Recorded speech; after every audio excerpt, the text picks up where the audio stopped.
Pukul 20.15 waktu setempat, malam yang seharusnya menjadi rutinitas bagi jutaan warga Israel berubah menjadi adegan horor yang tak terbayangkan. Siaran berita utama dari studio TV nasional Israel, yang dikenal sebagai Channel 13 News, tiba-tiba terhenti. Bukan karena masalah teknis, bukan pula karena pemadaman listrik. Tayangan yang menampilkan pembawa berita terkenal, Tamar Is-Shalom, yang tengah melaporkan perkembangan terkini terkait ketegangan di perbatasan Gaza, secara brutal digantikan oleh layar hitam yang sunyi. Namun, di balik keheningan visual itu, suara ledakan dahsyat terdengar, merobek malam dan menggetarkan jutaan rumah. Sumber ledakan itu adalah gedung yang menjadi jantung penyiaran berita Israel, yang kini telah rata dengan tanah akibat serangan rudal balistik.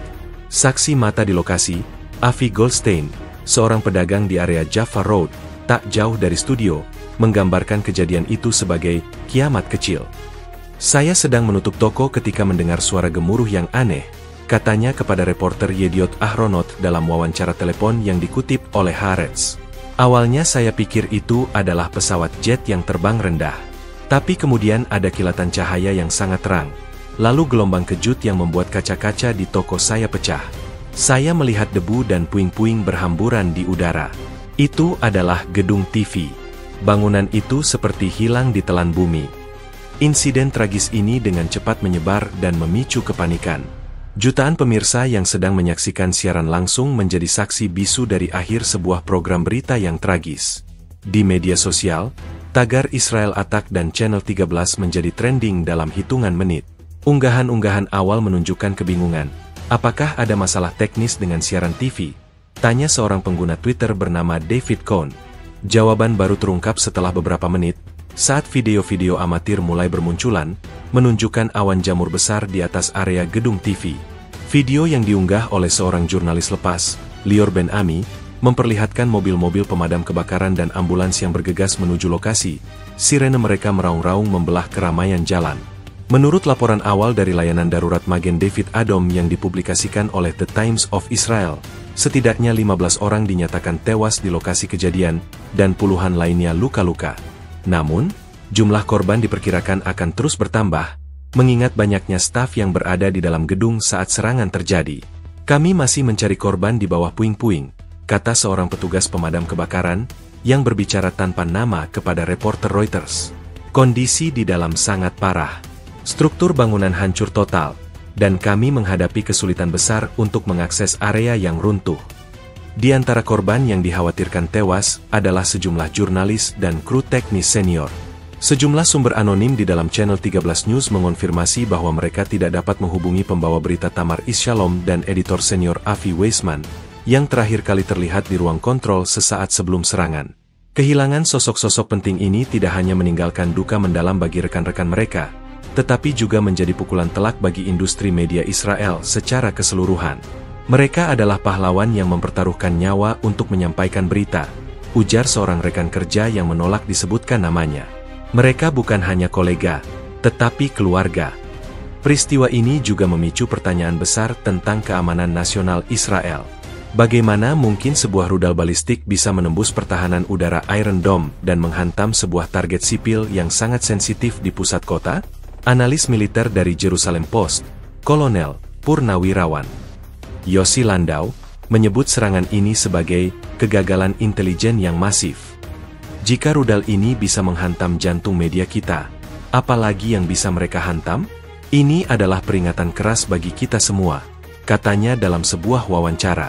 Serangan terhadap gedung TV ini tidak hanya merusak infrastruktur fisik, tetapi juga secara simbolis meruntuhkan mesin propaganda Israel. Selama bertahun-tahun, media nasional telah menjadi corong pemerintah, membentuk narasi dan mengendalikan informasi yang disebarkan kepada publik.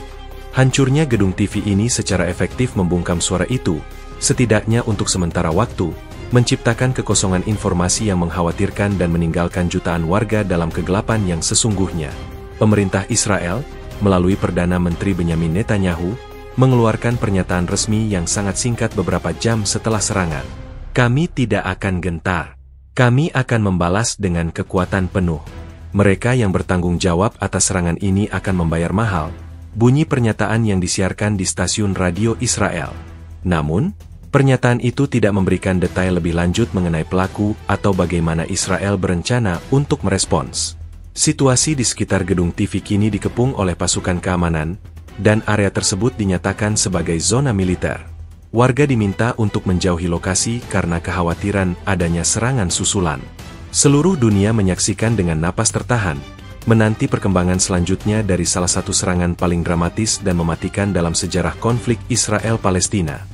Puing-puing yang tersisa dari gedung TV nasional Israel bukan hanya sisa-sisa bangunan, tetapi juga simbol kerapuhan dan kerentanan sebuah negara yang selama ini dikenal dengan kekuatan militernya.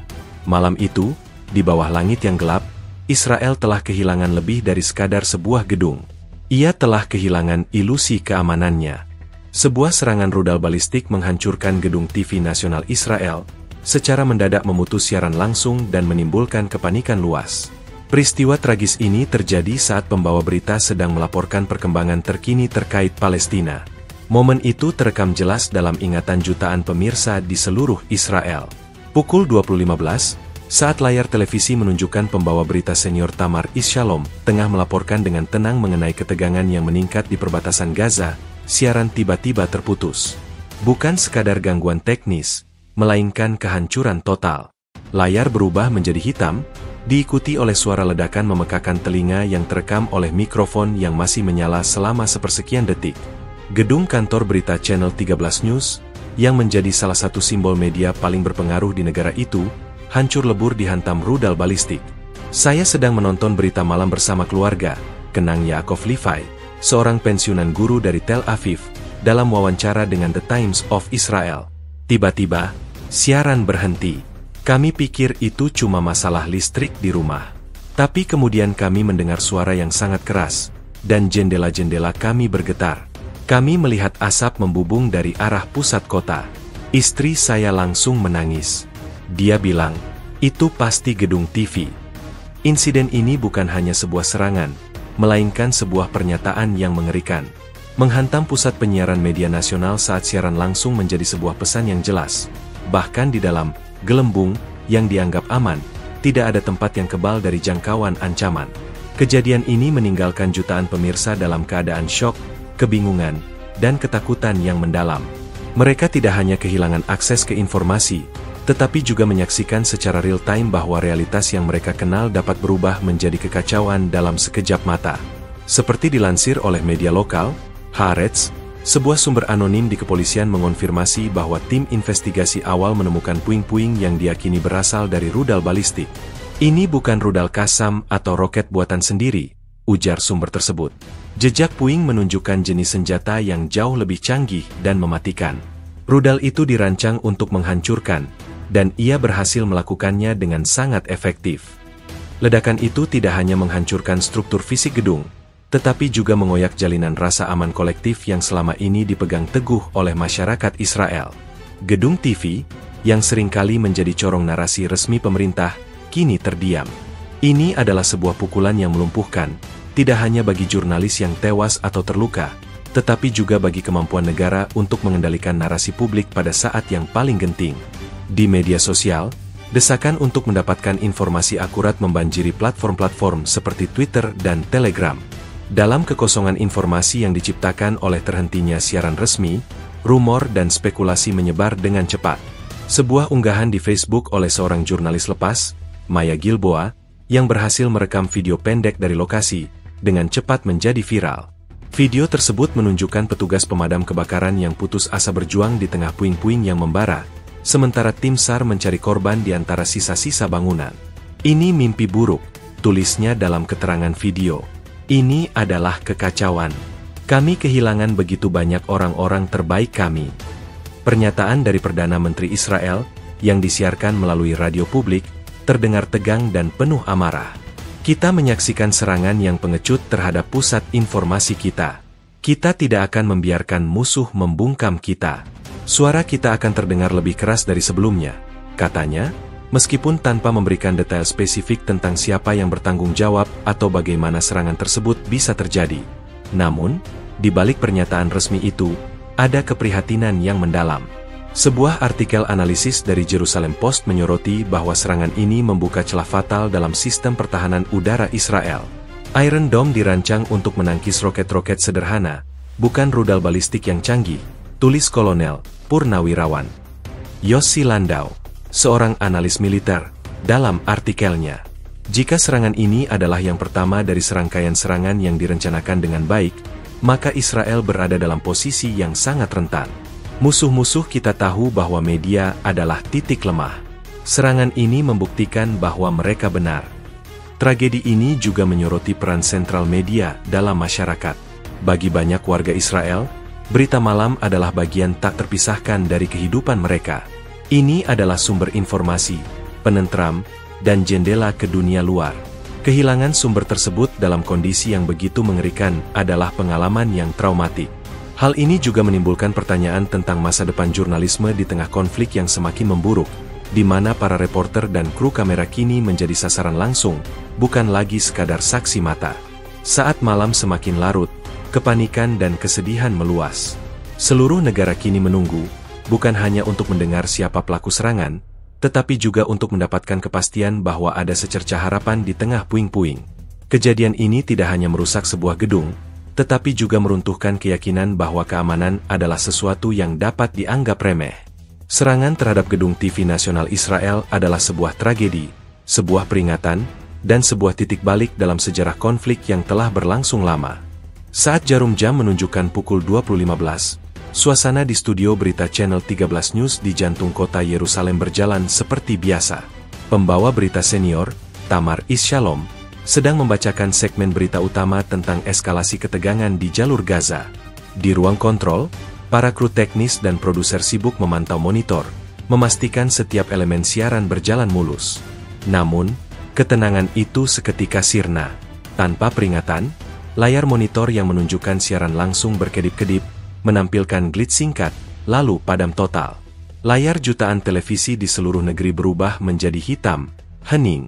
Itu terjadi sangat cepat, ujar seorang produser junior yang beruntung selamat, yang hanya ingin dikenal sebagai Yair, kepada reporter Maarif dalam sebuah wawancara eksklusif. Kami mendengar suara aneh, seperti siulan, yang semakin keras. Kami mengira itu hanya masalah teknis dengan satelit. Lalu, tiba-tiba, ada kilatan cahaya yang sangat terang dari jendela, diikuti oleh gelombang kejut yang melempar saya dari kursi. Dalam hitungan detik setelah kilatan cahaya itu, gedung bergetar hebat. Atap runtuh, dinding-dinding retak, dan peralatan elektronik meledak. Suara ledakan dahsyat yang menyusul terdengar bahkan sampai beberapa kilometer jauhnya, seperti yang dilaporkan oleh seorang saksi mata di Times of Israel. Saya sedang berjalan di King George Street ketika mendengar ledakan paling keras yang pernah saya dengar, kata saksi yang tidak disebutkan namanya. Saya menoleh dan melihat awan besar debu dan asap membubung di atas gedung yang baru saja saya lewati. Peristiwa itu terekam oleh beberapa kamera keamanan di area sekitar. Video yang kemudian disiarkan oleh berbagai stasiun berita internasional, termasuk Al Jazeera, menunjukkan sebuah objek terbang dengan kecepatan luar biasa meluncur dari langit, meninggalkan jejak asap putih, sebelum menghantam bagian tengah gedung studio TV dengan presisi yang mengerikan. Hantaman itu begitu kuat hingga tidak ada kesempatan bagi staf di dalam untuk bereaksi. Menurut laporan investigasi awal oleh tim forensik IDF yang dikutip oleh Yediot Ahronot, hantaman itu menyebabkan kerusakan struktural yang tak terpulihkan. Rudal itu menghantam tepat di pusat kendali siaran, jelas laporan tersebut. Ruangan itu, tempat tim teknis dan produser bekerja, hancur total. Ini menjelaskan mengapa siaran terputus secara mendadak. Laporan itu juga menambahkan bahwa hantaman tersebut memicu ledakan sekunder dari gas alam dan kabel listrik, memperburuk kehancuran dan menyebabkan kebakaran yang tak terkendali. Pada saat serangan terjadi, pembawa berita Tamar Is-Shalom baru saja mengucapkan, "Kita akan melihat laporan langsung dari perbatasan," sebelum siarannya terputus. Kata-kata terakhirnya seolah menjadi penanda tragis atas apa yang akan terjadi selanjutnya. Keheningan yang tiba-tiba di layar televisi diiringi dengan suara ledakan yang mengerikan, meninggalkan jutaan pemirsa dalam keadaan ketidakpastian dan ketakutan. Mereka tidak tahu apa yang sedang terjadi, apakah itu serangan, atau hanya sekadar film fiksi yang tiba-tiba menjadi nyata. Di media sosial, kebingungan ini diungkapkan dengan jelas. Unggahan di Twitter dari pengguna bernama Shoshana Gafni mencerminkan kepanikan massal. TV saya padam. Apakah itu serangan siber? Apakah ini akhir dari dunia? tulisnya.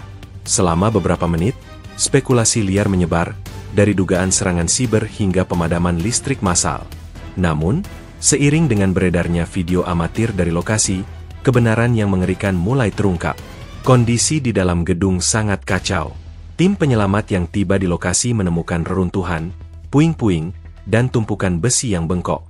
Sulit dipercaya bahwa bangunan ini masih berdiri beberapa menit yang lalu, kata seorang petugas pemadam kebakaran yang berbicara kepada reporter Reuters. Kami tidak tahu harus mulai dari mana. Semuanya hancur. Ini seperti zona perang. Serangan itu tidak hanya memutus siaran, tetapi juga secara efektif membungkam satu-satunya sumber informasi langsung yang dapat diandalkan oleh publik. Selama beberapa jam setelah serangan, tidak ada stasiun TV nasional yang dapat beroperasi, menciptakan kekosongan informasi yang dimanfaatkan oleh spekulasi dan rumor. Pemerintah harus menggunakan radio publik dan media sosial untuk menyampaikan pesan kepada warganya, yang semakin meningkatkan kepanikan karena metode komunikasi ini dirasa kurang meyakinkan dan terkesan darurat. Kronologi serangan ini menyoroti kerapuhan infrastruktur media dan keseriusan ancaman yang dihadapi negara.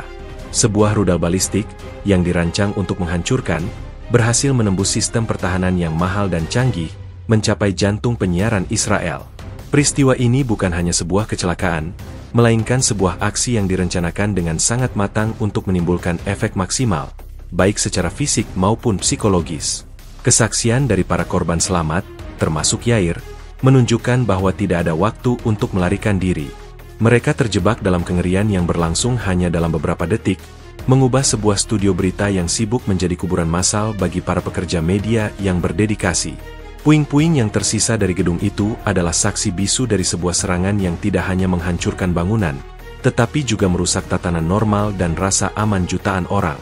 Peristiwa ini akan terus dikenang sebagai salah satu malam paling kelam dalam sejarah Israel. Sebuah malam ketika siaran berita berakhir dengan tragis, meninggalkan layar hitam dan ketidakpastian yang mendalam. Saat suara gemuruh ledakan mereda, yang tersisa hanyalah keheningan yang menyesakan, diikuti dengan sirene darurat yang memekakkan telinga. Pemandangan di sekitar gedung TV nasional Israel, yang hanya beberapa menit lalu menjadi pusat penyiaran yang sibuk, kini berubah total. Puing-puing, debu, dan asap tebal memenuhi udara. Kendaraan darurat, mobil pemadam kebakaran, ambulans, dan mobil polisi, berdatangan dari segala penjuru, menciptakan kemacetan besar. Petugas medis dan tim penyelamat berlarian, berteriak memberi instruksi, sementara relawan yang terkejut mulai berdatangan untuk menawarkan bantuan. Menurut laporan dari seorang jurnalis Ma'arif yang berada di lokasi kejadian, kekacauan yang terjadi tak terlukiskan. Saya melihat sebuah mobil yang terbakar, dan puing-puing bangunan menimpa hampir semua yang ada di jalan, tulis jurnalis itu dalam laporan langsungnya. Orang-orang yang berada di dekatnya terlihat syok, beberapa hanya berdiri membeku, sementara yang lain berlari mencari perlindungan. Udara berbau mesiu dan asap. Ini seperti adegan dari film perang.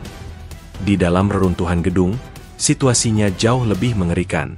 Tim penyelamat, yang terdiri dari petugas pemadam kebakaran, tentara, dan relawan dari Magen David Adom, berjuang untuk menembus tumpukan beton yang runtuh dan besi yang bengkok. Kami menggunakan semua peralatan yang kami miliki, bor, gergaji, dan bahkan tangan kosong, untuk mencari korban selamat, kata seorang petugas pemadam kebakaran senior kepada reporter Haaretz. Kami mendengar suara tangisan dan teriakan minta tolong dari dalam reruntuhan. Itu adalah suara yang tidak akan pernah saya lupakan. Upaya penyelamatan terhambat oleh kondisi yang tidak stabil. Struktur yang tersisa dari gedung itu setiap saat bisa roboh, membahayakan nyawa para penyelamat. Beberapa area terbakar, dan asap tebal membuat sulit bernapas. Tim penyelamat harus bekerja dengan cepat namun hati-hati. Sebuah laporan dari Yediot Ahronot menyebutkan bahwa tim medis harus mendirikan posko darurat di lokasi kejadian untuk memberikan pertolongan pertama kepada korban yang berhasil dievakuasi. Kami menangani luka-luka serius, mulai dari patah tulang hingga luka bakar tingkat parah, kata seorang paramedis yang sibuk membersihkan luka seorang korban. Jumlah korban terus bertambah setiap menitnya. Keluarga dan rekan kerja dari para staf TV yang hilang juga memadati lokasi, mencoba mencari tahu nasib orang yang mereka cintai. Suasana di antara kerumunan ini dipenuhi dengan keputusasaan dan kecemasan. Seorang wanita parubaya, yang memperkenalkan dirinya sebagai ibu dari seorang operator kamera, terlihat menangis terseduh-seduh sambil memegang foto putranya. Dia baru saja menelepon saya sebelum siaran, katanya kepada reporter Reuters. Dia bilang, "Bu, jangan khawatir, aku akan pulang cepat." Dan sekarang, lihatlah ini. Pihak keamanan, termasuk polisi dan tentara, segera menutup area sekitar dan mendirikan barikade untuk mengendalikan situasi. Mereka menghadapi kesulitan dalam menenangkan kerumunan yang semakin membesar, yang ingin melihat apa yang terjadi dan mencari informasi tentang nasib para korban. "Kami meminta semua orang untuk menjauh dari lokasi demi keselamatan mereka sendiri," kata seorang juru bicara polisi yang menggunakan megafon. "Ada bahaya ledakan susulan dan reruntuhan bangunan." Serangan ini tidak hanya menghancurkan sebuah gedung, tetapi juga merusak fasilitas publik di sekitarnya. Kabel listrik terputus, jaringan telepon seluler terganggu, dan lalu lintas lumpuh total. Kota yang biasanya sibuk dan ramai berubah menjadi lanskap pasca apokaliptik. Beberapa gedung di dekatnya juga mengalami kerusakan, dengan jendela-jendela pecah dan fasad yang retak akibat gelombang kejut yang kuat. Di tengah kekacauan itu, ada momen-momen solidaritas yang mengharukan. Warga sipil dari berbagai lapisan masyarakat datang dengan botol air, makanan, dan selimut untuk membantu para petugas penyelamat dan korban. Seorang pemilik toko roti terdekat membuka tokonya dan menawarkan roti gratis kepada siapa saja yang membutuhkan. "Ini bukan tentang politik," katanya. "Ini tentang kemanusiaan. Kita semua adalah korban di sini." Namun, di balik solidaritas itu, terdapat kemarahan yang membara. Di media sosial, banyak pengguna menyerukan pembalasan. "Mereka menyerang media kita. Mereka menyerang jantung kita," tulis seorang pengguna Twitter. "Pemerintah harus membalas dengan kekuatan penuh. Jangan biarkan ini berlalu." Unggahan-unggahan semacam ini mencerminkan sentimen publik yang sedang panas, yang melihat serangan ini sebagai tindakan provokasi yang tidak bisa ditoleransi. Dampak langsung di lokasi kejadian ini menunjukkan betapa fatalnya serangan rudal tersebut. Ini bukan hanya kehancuran materi, tetapi juga kehancuran kehidupan dan harapan. Kekacauan, kesedihan, dan ketakutan yang terjadi di sekitar gedung TV nasional Israel adalah bukti nyata bahwa sebuah serangan terkoordinasi dapat menimbulkan efek yang jauh melampaui target yang dihancurkan. Ini adalah sebuah tragedi yang akan terus membayangi ingatan publik untuk waktu yang sangat lama. Di balik tumpukan puing-puing dan kepulan asap, tersembunyi sebuah tragedi yang jauh lebih dalam, hilangnya nyawa manusia. Serangan rudal yang menghancurkan gedung TV nasional Israel bukan hanya merusak beton dan baja, melainkan juga merenggut nyawa para jurnalis dan kru teknis yang menjadi tulang punggung industri media. Seiring berjalannya waktu dan upaya penyelamatan, daftar korban yang berhasil dievakuasi semakin panjang, dan sebagian besar dari mereka adalah wajah-wajah yang akrab di layar kaca, atau nama-nama yang dikenal baik di balik layar. Menurut laporan dari juru bicara Magen David Adom, yang dikutip oleh Jerusalem Post dalam pembaruan terbarunya, jumlah korban tewas kini mencapai setidaknya 20 orang, dengan puluhan lainnya masih belum ditemukan. "Kami khawatir jumlah ini akan terus meningkat," ujar juru bicara tersebut. "Tim penyelamat kami bekerja tanpa henti, tetapi kondisi di dalam gedung sangat tidak memungkinkan. Sebagian besar korban yang kami temukan sejauh ini mengalami luka parah akibat hantaman dan puing yang jatuh." Di antara nama-nama yang paling menonjol dalam daftar korban yang hilang atau tewas adalah Tamar Is-Shalom, pembawa berita utama Channel 13 News, yang dikenal karena ketenangan dan profesionalismenya. Rekan-rekan kerjanya mengenang Tamar sebagai jurnalis yang berdedikasi tinggi, yang tidak pernah gentar dalam menghadapi berita-berita sulit. "Dia adalah mentor bagi banyak dari kami," kata seorang reporter yang selamat, Shira Kaplan, kepada Haaretz. "Tamar bukan hanya pembawa berita. Dia adalah jurnalis sejati yang mencintai pekerjaannya. Kepergiannya adalah kerugian besar bagi seluruh negeri." Selain Tamar, nama-nama lain yang juga tercatat sebagai korban adalah Avi Weisman, editor senior yang telah bekerja di stasiun tersebut selama lebih dari 25 tahun, serta sejumlah produser dan operator kamera muda. Avi adalah otak di balik semua program berita. Dia bisa mengubah kekacauan menjadi sebuah narasi yang jelas, kenang salah satu produser yang selamat. "Kami semua terkejut. Bagaimana mungkin orang-orang yang hanya mencoba melakukan pekerjaan mereka menjadi target?" Kematian para jurnalis dan kru teknis ini menunjukkan betapa seriusnya serangan ini. Sebuah serangan yang menargetkan media adalah serangan terhadap kebebasan pers dan hak publik untuk mendapatkan informasi. Ini adalah sebuah aksi yang disengaja untuk membungkam suara, menghentikan aliran berita, dan menyebarkan kepanikan. Ini bukan lagi sekadar serangan militer. Ini adalah serangan ideologis, tulis kolumnis politik senior dari Yediot Ahronot, Ben Caspit, dalam analisisnya. Mereka tidak hanya ingin menghancurkan gedung. Mereka ingin membungkam kita. Mereka ingin kita takut untuk berbicara, untuk melaporkan, untuk hidup normal. Dalam beberapa jam setelah serangan, ribuan orang berkumpul di dekat barikade polisi, menyalakan lilin, dan meletakkan bunga sebagai penghormatan kepada para korban.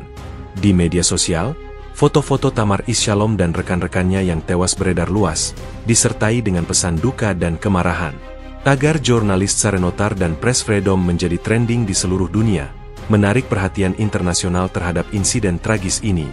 Amnesty International dan Reporters Without Borders segera mengeluarkan pernyataan, mengutuk keras serangan tersebut dan menyerukan investigasi independen.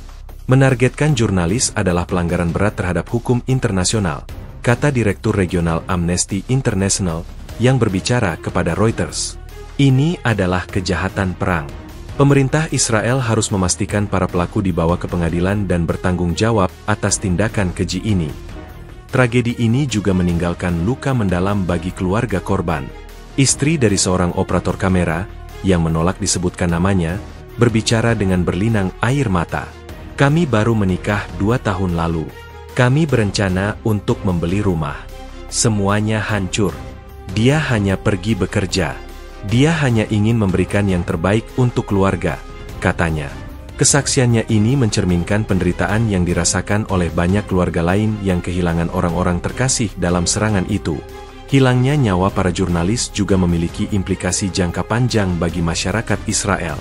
Dengan terbunuhnya para veteran media yang paling dihormati, ada kekhawatiran bahwa tidak akan ada lagi orang yang berani mengambil risiko untuk melaporkan kebenaran, terutama di tengah konflik yang semakin memburuk.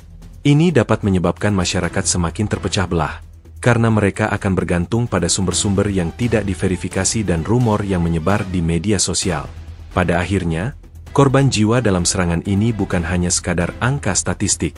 Mereka adalah para profesional yang berdedikasi, yang setiap harinya bekerja keras untuk memberikan informasi kepada publik. Kematian mereka adalah pengingat yang menyakitkan bahwa dalam perang informasi, para pembawa pesan adalah target yang sama rentannya dengan para pejuang. Dan serangan ini, dengan menargetkan inti dari industri berita Israel, telah berhasil mengirimkan pesan yang sangat jelas, bahwa dalam konflik ini, tidak ada yang benar-benar aman, dan harga kebenaran bisa sangat mahal. Di seluruh Israel, jutaan pasang mata terpaku pada layar televisi. Pukul 20.15, malam itu adalah puncak jam tayang, di mana keluarga-keluarga berkumpul untuk menyaksikan berita utama. Tiba-tiba, siaran berita yang dipimpin oleh Tamar Is-Shalom terhenti. Layar berubah menjadi hitam, hening. Reaksi awal yang muncul di benak sebagian besar pemirsa adalah, mungkin ada masalah teknis. Dugaan ini sangat wajar, mengingat gangguan siaran sesekali memang terjadi. Namun, kali ini, keheningan yang berlangsung terasa sangat berbeda dan mencekam.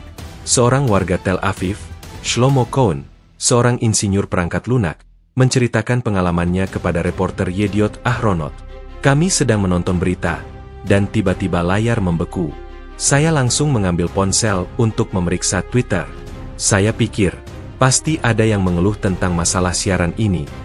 Tapi tidak ada. Hanya ada keheningan yang aneh.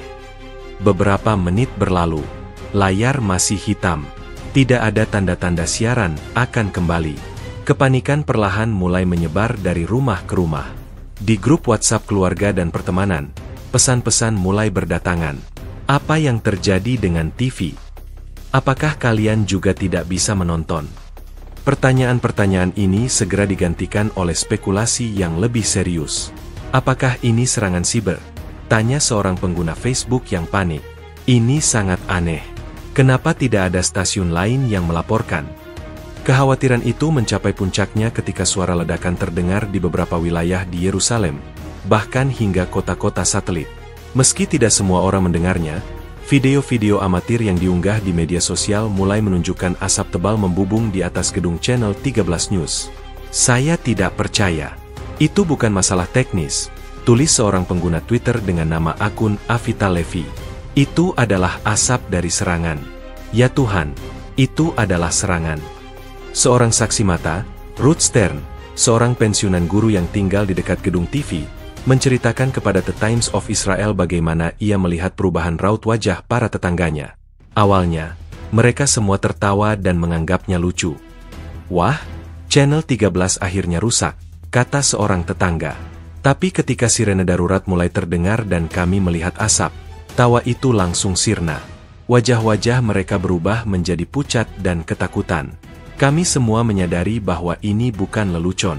Ini adalah kenyataan. Pada saat stasiun radio publik mulai menyiarkan berita darurat, kepanikan yang tadinya tersebar di grup-grup pribadi kini menjadi publik. Stasiun radio melaporkan bahwa sebuah insiden besar telah terjadi di pusat kota Yerusalem. Meskipun mereka belum bisa mengonfirmasi detailnya, mereka meminta warga untuk tetap di dalam rumah dan menjauhi area berbahaya.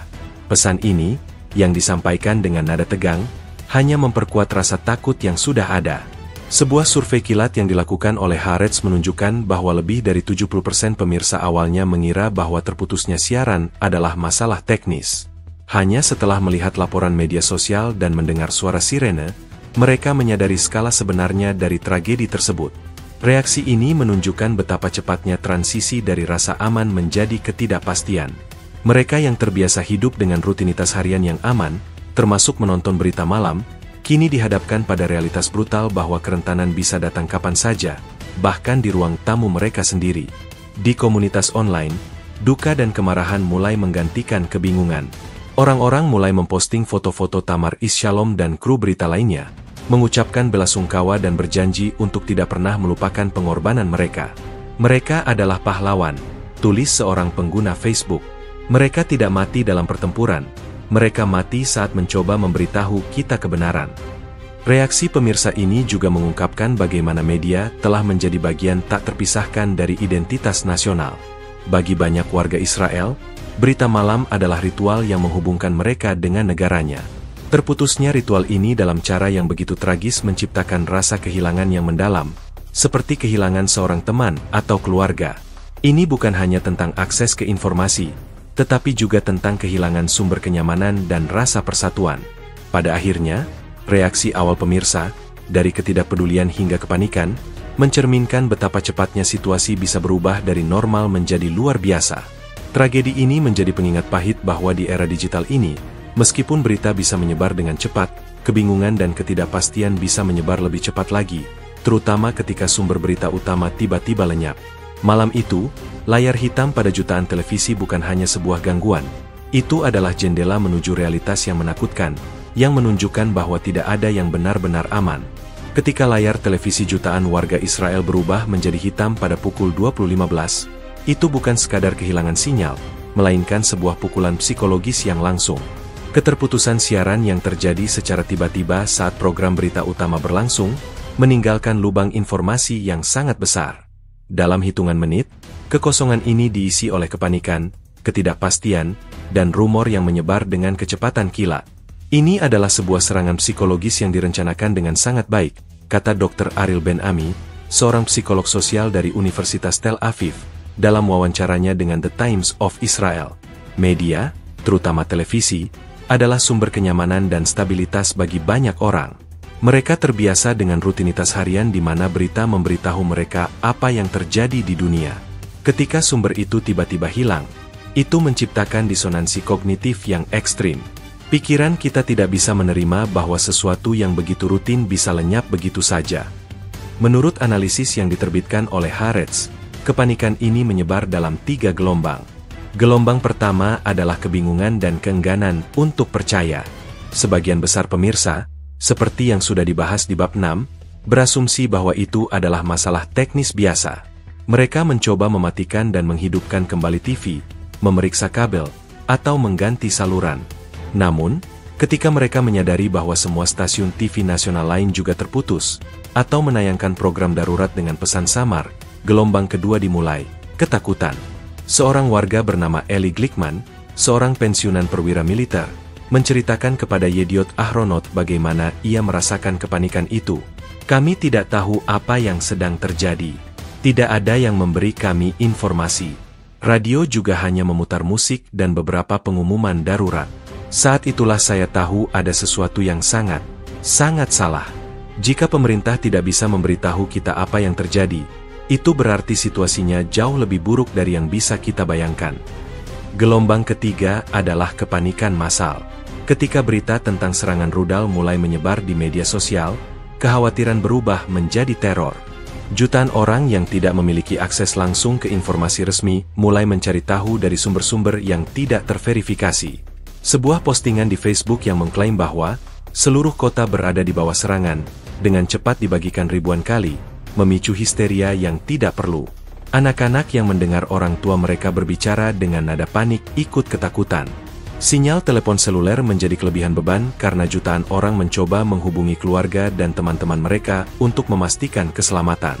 Jaringan seluler hampir lumpuh, kata juru bicara Bezek, perusahaan telekomunikasi terbesar di Israel, kepada Reuters. Kami mengalami lonjakan panggilan yang belum pernah terjadi sebelumnya dalam waktu yang sangat singkat. Ini adalah indikasi yang jelas dari seberapa besar kepanikan yang terjadi. Keterputusan siaran ini tidak hanya memutus akses informasi, tetapi juga secara simbolis merobek selubung keamanan yang selama ini dirasakan oleh warga Israel. Media, terutama stasiun berita utama, dianggap sebagai perisai yang memberikan informasi dan peringatan dini. Hilangnya perisai ini membuat masyarakat merasa rentan dan terpapar. Seolah-olah mereka dipaksa untuk menghadapi realitas yang mengerikan tanpa adanya perantara yang bisa memberikan penjelasan atau konteks. Analisis yang dipublikasikan oleh Jerusalem Post menyoroti bahwa serangan ini berhasil mencapai tujuannya, yaitu menciptakan kekacauan di tingkat masyarakat. Musuh tahu bahwa menghentikan aliran informasi resmi akan menyebabkan kekacauan. Mereka tahu bahwa di era digital ini, rumor dan berita palsu menyebar lebih cepat daripada kebenaran, tulis analis keamanan senior, Mayor Jenderal Purnawirawan Avi Mizrahi. Serangan terhadap gedung TV bukan hanya tentang menghancurkan bangunan, tetapi juga tentang merusak kohesi sosial dan menciptakan ketidakpercayaan terhadap otoritas. Malam itu, kepanikan yang meluas bukan hanya berasal dari ketakutan akan serangan fisik, tetapi juga dari ketidakpastian yang mendalam. Tanpa suara yang familiar dari para pembawa berita, tanpa laporan langsung dari lokasi, tanpa analisis dari para ahli, masyarakat dibiarkan sendiri dengan ketakutan mereka. Layar hitam di setiap rumah menjadi cerminan dari kegelapan yang dirasakan oleh seluruh negara. Ini adalah pelajaran pahit tentang pentingnya media yang andal dan mengapa membungkam suara itu bisa menjadi senjata yang sama mematikannya dengan rudal itu sendiri. Di era digital, sebuah tragedi tidak hanya terjadi di dunia nyata, tetapi juga menyebar dengan cepat di dunia maya. Serangan terhadap gedung TV nasional Israel adalah contoh sempurna dari fenomena ini. Dalam hitungan detik setelah siaran terhenti dan suara ledakan terdengar, adegan kacau itu menjadi viral di berbagai platform media sosial, mengubah kepanikan pribadi menjadi fenomena global yang disaksikan oleh jutaan orang. Pada awalnya, seperti yang dilaporkan oleh Ma'arif, media sosial dipenuhi oleh kebingungan. Pengguna Twitter dan Facebook memposting pertanyaan-pertanyaan sederhana. Ada apa dengan channel 13? Atau, TV saya mati, apakah ada yang lain? Tanda pagar atau hashtag seperti channel 13 down dan TV Israel mulai bermunculan. Namun, kebingungan ini tidak berlangsung lama. Sebuah video berdurasi 15 detik yang diunggah oleh seorang jurnalis lepas yang tidak disebutkan namanya, menunjukkan awan jamur besar di atas Yerusalem, mengubah narasi secara drastis. Video itu dengan cepat dibagikan ribuan kali, disertai dengan komentar-komentar yang penuh ketakutan. Kami tahu itu bukan masalah teknis saat video itu muncul, kata Sarah Ben David, seorang mahasiswi dari Universitas Ibrani yang aktif di Twitter, dalam wawancara dengan Reuters. Orang-orang mulai memposting video dari sudut pandang yang berbeda, menunjukkan ambulans, mobil polisi, dan api yang membumbung tinggi. Itu seperti melihat potongan-potongan teka-teki yang mengerikan yang perlahan-lahan menyatu.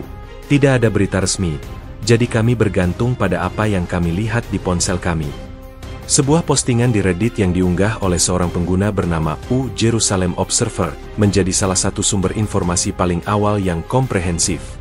Pengguna tersebut mengunggah gambar screenshot dari siaran TV yang terputus, video dari lokasi, dan bahkan live report dari obrolan grup WhatsApp tetangganya yang tinggal di dekat gedung TV. Postingannya menjadi semacam pusat komando darurat di mana orang-orang dari seluruh dunia bisa melacak kejadian dan berbagi informasi. Kekuatan media sosial dalam menyebarkan informasi dan disinformasi terlihat jelas di sini. Dalam beberapa jam setelah serangan, ribuan foto dan video telah diunggah. Ada video dari pengendara mobil yang merekam asap tebal, foto-foto selfie dari orang-orang yang tampak terkejut di dekat lokasi, hingga video amatir yang diambil dari gedung-gedung tinggi yang memperlihatkan skala kehancuran yang sangat besar. Media internasional seperti Associated Press dan CNN mulai menggunakan video-video viral ini dalam laporan mereka, menunjukkan bahwa informasi dari lapangan yang diunggah oleh warga sipil menjadi sumber berita yang tidak bisa diabaikan. Namun, viralitas ini juga datang dengan harga yang mahal. Bersamaan dengan informasi yang akurat, rumor dan berita palsu menyebar seperti api. Sebuah gambar yang diedit yang menunjukkan roket yang diklaim ditembakkan dari Gaza ke Yerusalem dibagikan ribuan kali, memicu kemarahan publik yang lebih besar. Laporan palsu tentang serangan susulan di lokasi lain juga memicu kepanikan di kota-kota lain.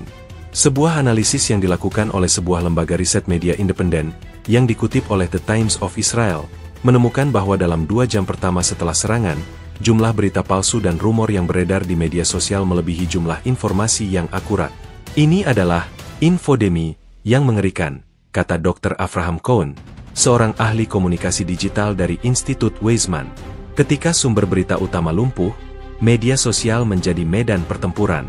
Siapapun bisa memposting apapun, dan sulit bagi publik untuk membedakan antara fakta dan fiksi. Inilah mengapa serangan ini sangat efektif. Mereka tidak hanya melumpuhkan infrastruktur fisik, tetapi juga memanipulasi ekosistem informasi. Selain menyebarkan informasi, media sosial juga menjadi tempat di mana masyarakat mengekspresikan duka dan solidaritas. Ribuan ucapan belasungkawa diunggah untuk para jurnalis dan kru yang tewas. Sebuah inisiatif digital bernama Light for Channel 13 mengajak orang-orang untuk menyalakan lilin dan mengunggahnya di Instagram. Unggahan-unggahan ini, yang penuh dengan emosi, menunjukkan bahwa di tengah kekacauan, masih ada ruang untuk empati dan persatuan. Pada akhirnya, viralitas adegan kacau ini di media sosial menunjukkan bahwa dalam krisis modern, media sosial memainkan peran ganda, sebagai sumber informasi yang cepat dan sebagai sarana untuk menyebarkan kepanikan dan berita palsu.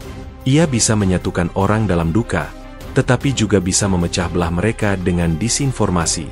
Bagi pemirsa yang terkejut, media sosial menjadi satu-satunya jendela ke dalam tragedi yang sedang berlangsung.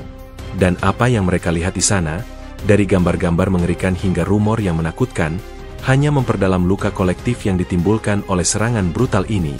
Serangan rudal balistik yang menghancurkan gedung TV nasional Israel, Channel 13 News, bukanlah sekadar tindakan kekerasan militer. Ini adalah sebuah serangan yang penuh dengan simbolisme mendalam, sebuah pesan yang sengaja dikirimkan untuk melumpuhkan tidak hanya struktur fisik, tetapi juga psikologi dan narasi sebuah bangsa. Gedung itu adalah jantung dari mesin propaganda Israel, dan kehancurannya secara efektif membungkam suara resmi pemerintah, menciptakan kekosongan yang tidak dapat diisi. Menghancurkan gedung media utama adalah serangan terhadap narasi Israel itu sendiri, kata Dr. Gideon Levy, seorang sosiolog politik terkemuka di Universitas Ibrani, dalam analisis yang diterbitkan oleh Haaretz. Mereka tidak hanya menghancurkan bangunan, mereka membidik hasbara, kata Ibrani untuk upaya penjelasan atau propaganda. Selama ini, media nasional adalah corong pemerintah, alat untuk membentuk opini publik, baik di dalam maupun di luar negeri. Dan sekarang, corong itu telah hancur. Menurut laporan dari Yediot Ahronot, serangan ini menunjukkan pemahaman yang mendalam dari pihak penyerang mengenai pentingnya perang informasi. Mereka tidak hanya menargetkan fasilitas militer atau infrastruktur vital, tetapi juga simbol yang paling terlihat dari kekuatan sipil Israel. Keberhasilan serangan ini mengirimkan pesan yang jelas, bahwa tidak ada tempat yang aman, bahkan di area yang dianggap kebal. Seorang jurnalis senior yang bekerja di Channel 12, stasiun TV saingan, yang meminta namanya tidak disebutkan, mengakui bahwa kehancuran Channel 13 adalah sebuah pukulan telak bagi seluruh industri. Kami selalu berpikir bahwa kami aman, katanya kepada reporter Reuters. Kami adalah warga sipil yang bekerja di area sipil. Tapi sekarang, garis antara militer dan sipil telah dihapus. Gedung Channel 13 adalah simbol stabilitas dan kebebasan pers, meskipun banyak yang mengkritiknya sebagai alat pemerintah. Dan simbol itu kini telah menjadi puing. Analisis dari para ahli komunikasi menunjukkan bahwa media nasional telah menjadi pilar utama dalam membangun identitas nasional Israel. Program berita malam, wawancara dengan para pejabat, dan liputan dari lapangan, semuanya berkontribusi pada narasi yang kuat dan kohesif. Serangan ini meruntuhkan pilar itu. Ini adalah sebuah pukulan yang melumpuhkan, tulis kolumnis politik senior Ben Caspit di Ma'arif. Sama seperti serangan terhadap gedung WTC di AS, ini adalah serangan yang tidak hanya merusak fisik, tetapi juga merusak semangat bangsa. Mereka ingin kita merasa rentan, dan sayangnya, mereka berhasil. Simbolisme ini tidak hanya terbatas pada internal Israel. Di kancah internasional, kehancuran gedung TV nasional juga mengirimkan pesan yang kuat. Selama ini, Israel telah berhasil membangun citra sebagai negara yang stabil dan aman, di mana media berfungsi dengan baik. Namun, rekaman kehancuran yang viral di media sosial menceritakan kisah yang berbeda.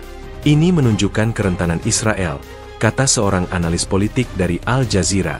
Mereka selalu memproyeksikan kekuatan, tetapi sekarang, dunia melihat kehancuran di pusat kekuasaan mereka. Ini mengubah seluruh persepsi. Reaksi publik juga mencerminkan pemahaman simbolisme ini. Seorang mahasiswa dari Universitas Tel Aviv, yang berpartisipasi dalam aksi solidaritas di dekat lokasi serangan, mengatakan kepada The Times of Israel, gedung itu bukan hanya tempat kerja. Itu adalah tempat di mana kami mendapatkan informasi, di mana kami merasa terhubung dengan negara. Hancurnya gedung itu adalah seperti kehilangan salah satu organ vital kita. Tindakan membungkam media utama juga memiliki implikasi praktis yang signifikan. Dalam kekosongan informasi yang diciptakan, pemerintah kesulitan untuk mengkomunikasikan pesan-pesan penting kepada publik. Mereka terpaksa menggunakan stasiun radio darurat dan media sosial yang tidak memiliki jangkauan dan otoritas yang sama. Ini menciptakan kebingungan, menyebarkan rumor, dan merusak kepercayaan publik terhadap otoritas. Secara keseluruhan, serangan terhadap gedung TV nasional Israel adalah sebuah tindakan yang dihitung dengan cermat. Itu bukan hanya sebuah serangan fisik, tetapi juga sebuah pernyataan yang kuat tentang kekuatan simbol dan narasi. Dengan menghancurkan gedung yang menjadi corong pemerintah, pihak penyerang berhasil membungkam suara yang selama ini mengendalikan cerita, dan dengan demikian, mereka berhasil menciptakan kekacauan yang jauh lebih besar daripada yang bisa ditimbulkan oleh ledakan itu sendiri. Ini adalah pengingat yang menyakitkan bahwa dalam konflik modern, medan pertempuran tidak hanya ada di darat dan di udara, tetapi juga di ruang digital dan psikologis, di mana simbol-simbol dapat menjadi target yang sama pentingnya dengan sasaran militer. Selama beberapa dekade terakhir, media nasional Israel, terutama stasiun televisi utamanya, telah berfungsi sebagai lebih dari sekadar penyedia berita. Mereka menjadi corong tidak resmi bagi pemerintah, sebuah platform untuk menyuarakan kebijakan, membenarkan tindakan militer, dan membentuk narasi publik yang mendukung agenda negara. Peran ini begitu melekat sehingga kehancuran gedung TV nasional bukan hanya sekadar kerugian infrastruktur, tetapi juga pukulan telak terhadap alat komunikasi strategis yang vital. Menurut laporan investigasi yang diterbitkan oleh Haaretz, hubungan simbiosis antara pemerintah Israel dan media nasional sangatlah erat. Para jurnalis dan editor senior seringkali memiliki akses langsung ke pejabat tinggi militer dan politik. Mereka bukan hanya pelapor berita, mereka adalah bagian dari sistem, kata seorang jurnalis senior yang telah bekerja di Channel 13 selama lebih dari 30 tahun. Kami sering mendapatkan bocoran atau informasi eksklusif yang dirancang untuk membangun dukungan publik terhadap operasi militer atau kebijakan tertentu. Kami tahu peran kami, dan kami menerimanya. Dalam sebuah analisis mendalam yang dipublikasikan oleh The Times of Israel, disebutkan bahwa peran media nasional sebagai corong pemerintah sangat menonjol selama masa konflik. Misalnya, dalam operasi militer di Gaza, stasiun TV akan secara konsisten menyiarkan wawancara dengan juru bicara IDF, menayangkan video-video yang membenarkan serangan, dan menampilkan kisah-kisah heroik dari tentara Israel. Narasi yang disajikan selalu terpusat pada keamanan nasional dan kebutuhan untuk mempertahankan diri dari ancaman. Itu adalah pertunjukan yang dirancang dengan cermat, tulis analis politik Dr. Amir Harel dalam artikelnya. Tujuannya bukan hanya untuk memberitahu publik apa yang terjadi, tetapi juga untuk memberitahu mereka apa yang harus dipikirkan. Peran ini memiliki dua sisi. Di satu sisi, ia membantu menciptakan persatuan nasional, terutama di masa krisis. Di sisi lain, Ia seringkali dikritik karena kurangnya objektivitas dan minimnya ruang bagi perspektif yang berbeda, terutama dari sisi Palestina. Kelompok-kelompok HAM dan media internasional, seperti yang dilaporkan oleh Al Jazeera, sering menuduh media Israel gagal dalam meliput penderitaan warga Palestina dan hanya berfokus pada kerugian Israel. Mereka hanya menunjukkan satu sisi dari cerita, kata seorang aktivis HAM Palestina dalam sebuah wawancara. Media Israel adalah perpanjangan dari militer Israel. Kehancuran gedung TV nasional ini, oleh karena itu, secara efektif membungkam suara itu. Pemerintah Israel kehilangan platform utamanya untuk mengendalikan narasi publik. Dalam kekosongan informasi yang terjadi, rumor, spekulasi, dan narasi tandingan menyebar dengan cepat melalui media sosial. Ini adalah skenario terburuk bagi pemerintah, kata seorang pejabat komunikasi pemerintah yang berbicara secara anonim kepada reporter Reuters. Kami tidak bisa mengendalikan narasi. Kami tidak bisa melawan berita palsu yang menyebar. Kami kehilangan kendali atas pesan kami sendiri. Kejadian ini juga memunculkan perdebatan sengit di dalam masyarakat Israel sendiri. Di media sosial, banyak yang mempertanyakan mengapa media yang selama ini begitu dekat dengan pemerintah bisa menjadi target yang begitu rentan. Jika mereka adalah bagian dari mesin propaganda, mengapa pemerintah tidak bisa melindungi mereka? Tulis seorang pengguna Twitter. Pertanyaan ini menyoroti keretakan dalam hubungan antara pemerintah dan medianya. Seorang mantan editor di Channel 13, yang baru saja pensiun, mengungkapkan kepada Ma'arif bahwa banyak jurnalis yang sebenarnya merasa terjebak dalam peran ini. Kami ingin menjadi jurnalis yang objektif, tapi kami juga warga negara Israel, katanya. Kami merasa memiliki kewajiban untuk melayani negara kami. Serangan ini mungkin akan memaksa kita untuk memikirkan kembali peran kita di masa depan. Apakah kita adalah pelapor kebenaran, atau hanya corong pemerintah? Pemerintah Israel, dalam tanggapannya, terpaksa menggunakan stasiun radio darurat dan konferensi pers singkat untuk menyampaikan pesan-pesan penting. Namun, format ini tidak memiliki dampak yang sama dengan siaran langsung di televisi. Kehilangan kemampuan untuk menunjukkan visual, gambar-gambar dari lokasi, wajah-wajah para pemimpin, dan narasi yang dikurasi dengan cermat, membuat pesan mereka terasa kurang meyakinkan dan lebih sulit untuk diterima oleh publik yang panik. Pada akhirnya, serangan terhadap gedung TV nasional Israel adalah pengingat yang menyakitkan tentang kekuatan media sebagai alat strategis. Dengan membungkam corong pemerintah, pihak penyerang tidak hanya menciptakan kehancuran fisik, tetapi juga merusak kohesi dan kepercayaan yang selama ini dibangun dengan susah payah.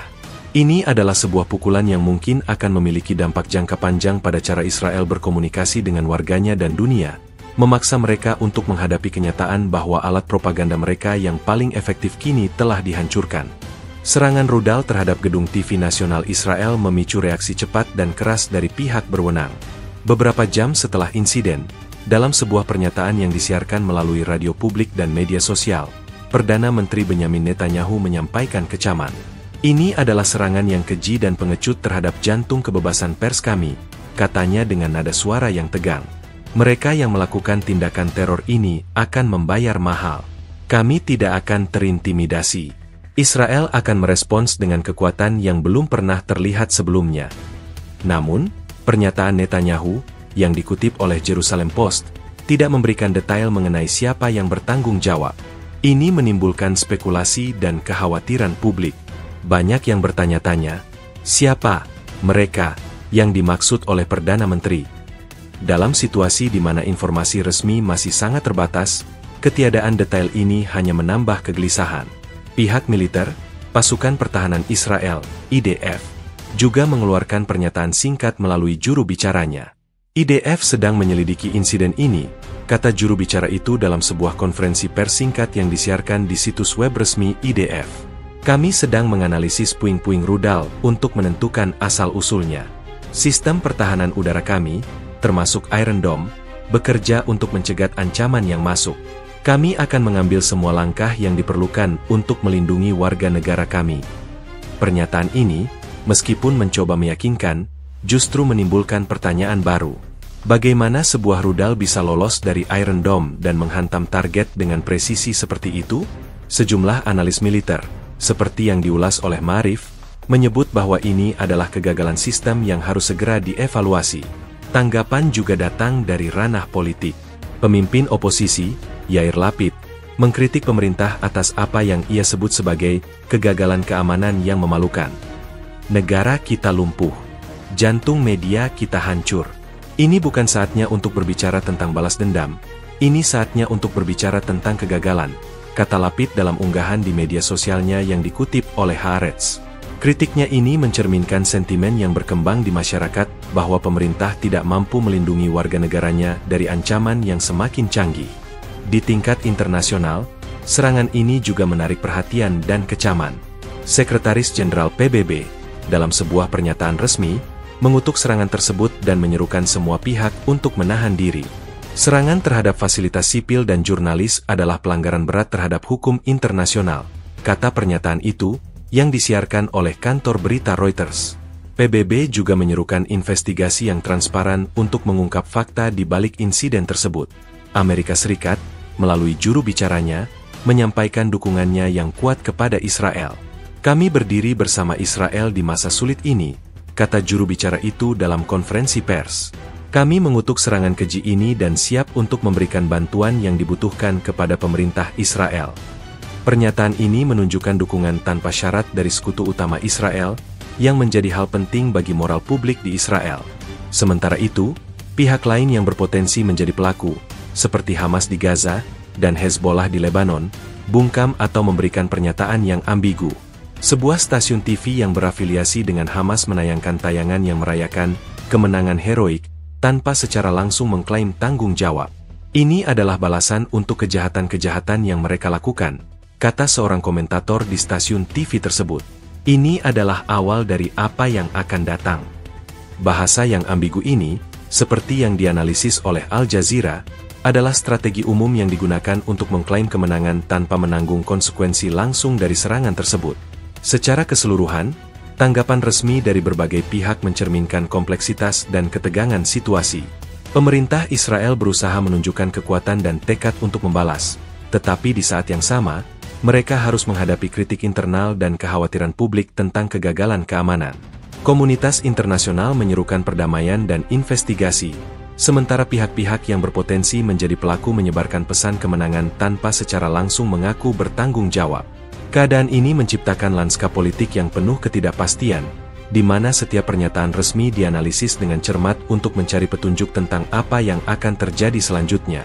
Pasca serangan brutal terhadap gedung TV nasional Israel, ruang publik dipenuhi dengan spekulasi dan analisis mendalam mengenai siapa pelaku di balik insiden ini dan apa implikasi jangka panjangnya. Di tengah kekosongan informasi resmi yang detail, para ahli militer, politik, dan intelijen menjadi sumber rujukan utama untuk mencoba memahami tragedi ini. Konsensus awal menunjukkan bahwa serangan ini adalah hasil dari perencanaan yang cermat dan kemampuan teknologi yang tidak bisa diremehkan. Menurut Kolonel Purnawirawan Yossi Landau, seorang analis pertahanan dari Jerusalem Post, serangan ini sangat berbeda dari serangan roket yang biasa dilancarkan oleh kelompok-kelompok seperti Hamas di Gaza. Rudal yang menghantam gedung TV itu bukanlah roket buatan sendiri, jelasnya dalam analisisnya. Ini adalah rudal balistik, kemungkinan besar dengan sistem navigasi yang canggih. Itu menunjukkan bahwa pelakunya memiliki akses ke teknologi yang tidak dimiliki oleh kelompok-kelompok militan kecil. Ini menunjuk ke entitas yang didukung oleh negara, atau bahkan sebuah negara itu sendiri. Spekulasi pertama, yang paling santer terdengar, menunjuk ke Iran atau proksi-proksinya di Lebanon, seperti Hizbullah. The Times of Israel mengutip seorang pejabat intelijen senior yang berbicara secara anonim, yang mengatakan bahwa rudal yang digunakan dalam serangan ini memiliki kemiripan dengan rudal-rudal balistik yang dikembangkan oleh Iran dan dipasok kepada Hizbullah. Jika Hizbullah yang bertanggung jawab, ini adalah eskalasi yang sangat signifikan, kata pejabat tersebut. Mereka belum pernah menyerang target sipil di jantung Yerusalem dengan senjata canggih seperti ini. Ini adalah pernyataan bahwa mereka telah mencapai kemampuan baru. Serangan ini bisa jadi merupakan pembalasan atas serangan Israel sebelumnya terhadap fasilitas Iran di Suriah atau Lebanon. Analisis lain yang diterbitkan oleh Haaretz menyoroti kemungkinan keterlibatan kelompok militan yang didukung oleh Iran di Yaman, Houthi. Meskipun jaraknya jauh, Houthi telah menunjukkan kemampuan untuk menyerang target di Arab Saudi dan Uni Emirat Arab dengan rudal balistik dan drone canggih. Kemungkinan Houthi yang melakukannya tidak bisa diabaikan, tulis seorang analis militer. Mungkin mereka melakukannya sebagai bentuk solidaritas dengan Palestina, atau atas perintah langsung dari Teheran. Mereka ingin menunjukkan bahwa jangkauan mereka jauh lebih luas dari yang diperkirakan. Di sisi lain, ada juga yang berspekulasi bahwa ini adalah serangan siber yang menargetkan sistem pertahanan udara Israel. Dr. Eyal Zisser, seorang ahli intelijen dari Universitas Tel Aviv, dalam wawancaranya dengan Reuters, berpendapat bahwa rudal itu mungkin berhasil menembus Iron Dome karena sistem pertahanan tersebut telah dilumpuhkan atau dibingungkan oleh serangan siber yang canggih. Sebuah rudal balistik tidak bisa lolos dari Iron Dome tanpa adanya faktor lain, katanya. Bisa jadi, ada serangan siber yang dilancarkan pada saat yang sama, mengganggu radar dan sistem pertahanan. Ini akan menjadi skenario yang jauh lebih menakutkan, karena itu berarti musuh kita tidak hanya memiliki senjata fisik yang canggih, tetapi juga kemampuan siber yang luar biasa. Implikasi dari serangan ini, terlepas dari siapa pelakunya, sangatlah besar. Pertama, ini adalah pengingat yang menyakitkan tentang kerentanan Israel. Sejak awal berdirinya, Israel selalu mengandalkan superioritas militer dan intelijen untuk menjaga keamanannya. Namun, serangan ini menunjukkan bahwa tidak ada sistem yang kebal. Kedua, ini akan memicu respons militer Israel yang sangat kuat. Banyak analis memprediksi bahwa Israel akan membalas dengan serangan besar-besaran, tidak hanya terhadap pelaku serangan, tetapi juga terhadap entitas yang mendukungnya. Tidak ada pemerintah Israel yang bisa bertahan jika mereka tidak membalas serangan seperti ini, kata seorang analis politik di Ma'arif. Reputasi dan deterensi Israel dipertaruhkan. Ketiga, serangan ini akan mengubah dinamika geopolitik di Timur Tengah. Jika terbukti bahwa Iran atau proksinya yang bertanggung jawab, ini dapat memicu eskalasi konflik regional yang lebih luas. Negara-negara tetangga yang selama ini bersikap netral atau diam-diam bersekutu dengan Israel mungkin akan merasa terancam dan dipaksa untuk memilih pihak. Ini akan menjadi sebuah titik balik dalam konflik yang telah berlangsung lama. Pada akhirnya, spekulasi dan analisis ini, meskipun tidak memberikan jawaban pasti, membantu masyarakat dan dunia memahami betapa kompleks dan berbahayanya situasi yang sedang dihadapi Israel. Ini bukan lagi sekadar konflik roket sederhana, melainkan sebuah pertarungan strategis di mana setiap tindakan memiliki makna simbolis dan implikasi yang jauh lebih besar. Tragedi di Gedung TV Nasional bukan hanya akhir dari sebuah siaran berita, tetapi awal dari babak baru yang penuh ketidakpastian dalam sejarah Timur Tengah.